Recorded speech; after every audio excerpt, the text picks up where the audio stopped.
Não, mas, a hora que você transpõe isso para a educação, ela já ela dá é um outro é um ela tem um outro enfoque, né. Falar um pouquinho dessa coisa da hipótese na educação, que é o trabalho que, bom, eu sou professor há anos, né.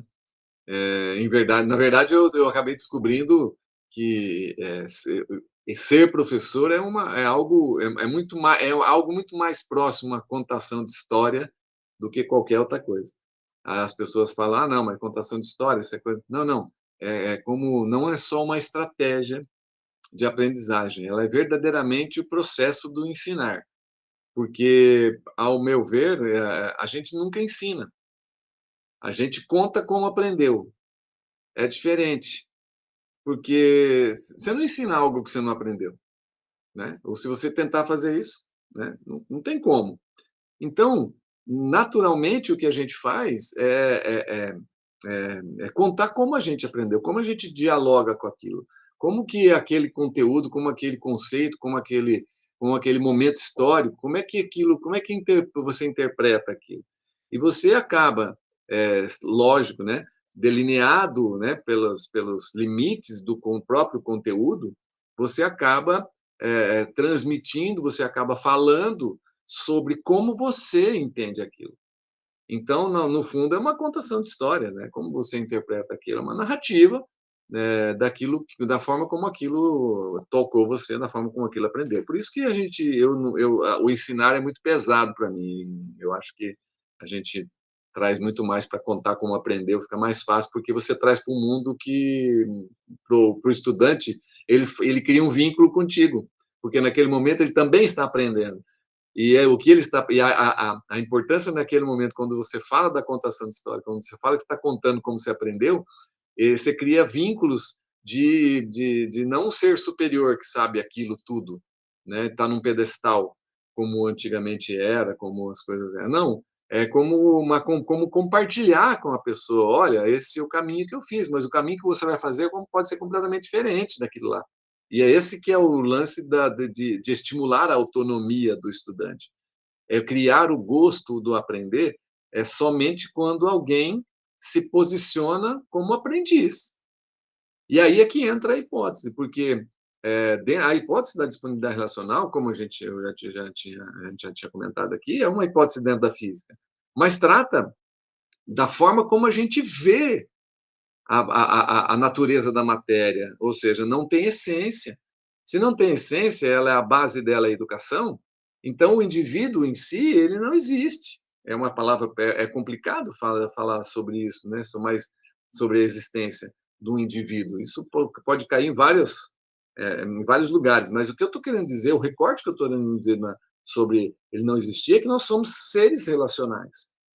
Então, nós não existimos por existir, nós existimos pautados se eu perguntar para você, o que você é, como é que você se define?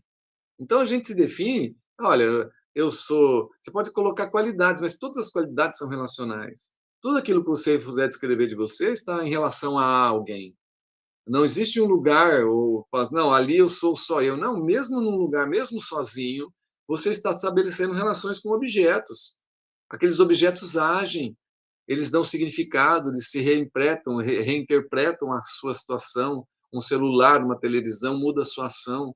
Então, nesse sentido, somos seres relacionais. E dentro do processo de aprendizagem, o que eu acredito é que, ao deslocar, ao reconhecer que o pertencimento e a formação de grupo é uma estratégia de aprendizagem, e que não é só uma dimensão social. Ah, não, os estudantes formam grupos porque é a parte social dele. Não, está dentro, isso está dentro do processo de aprendizagem dele.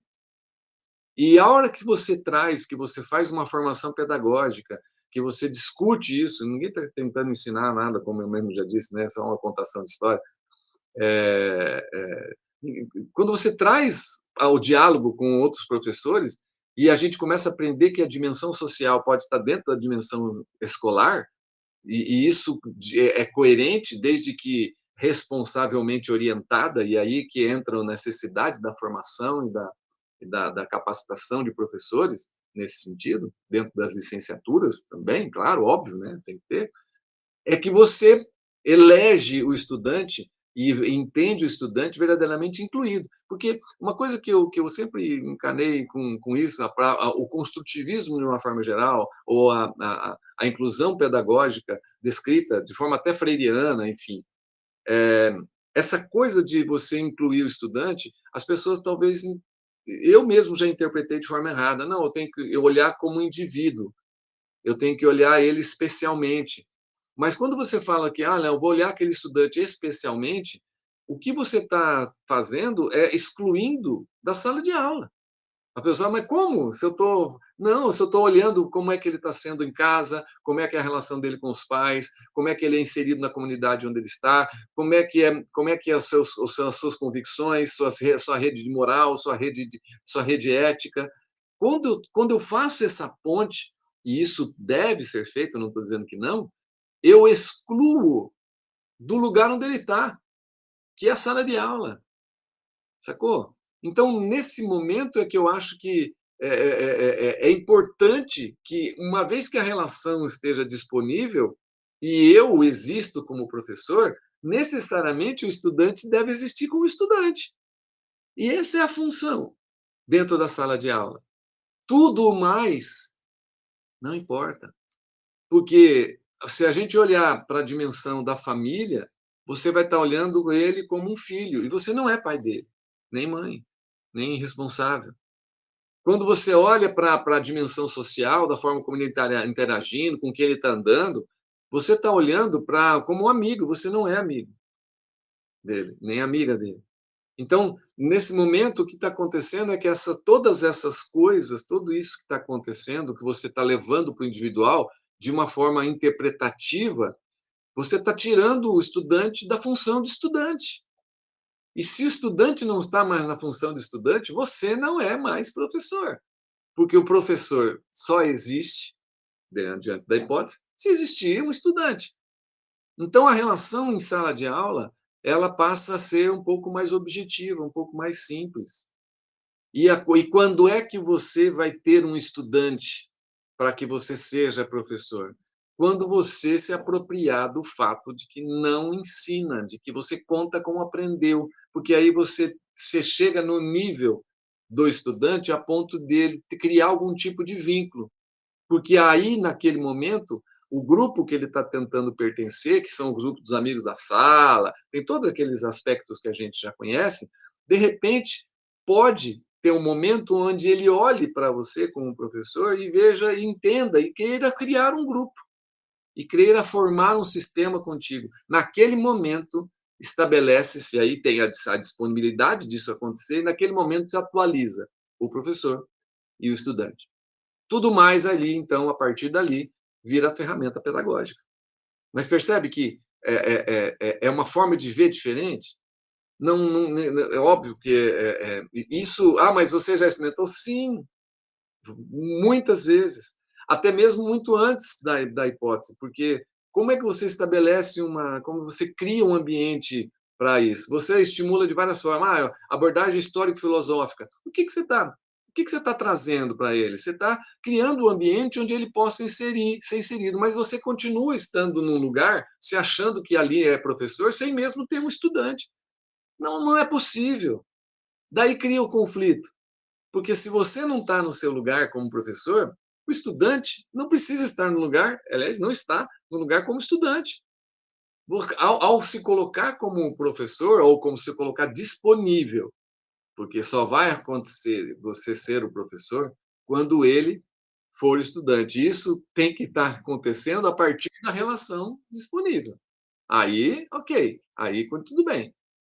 Então, nesse momento, o que a hipótese faz? Aí há uma transposição, e isso eu tive um cuidado danado de fazer, passei alguns anos para fazer essa transposição, com muito cuidado, isso tem alguns artigos que depois eu posso passar aqui para vocês, tá?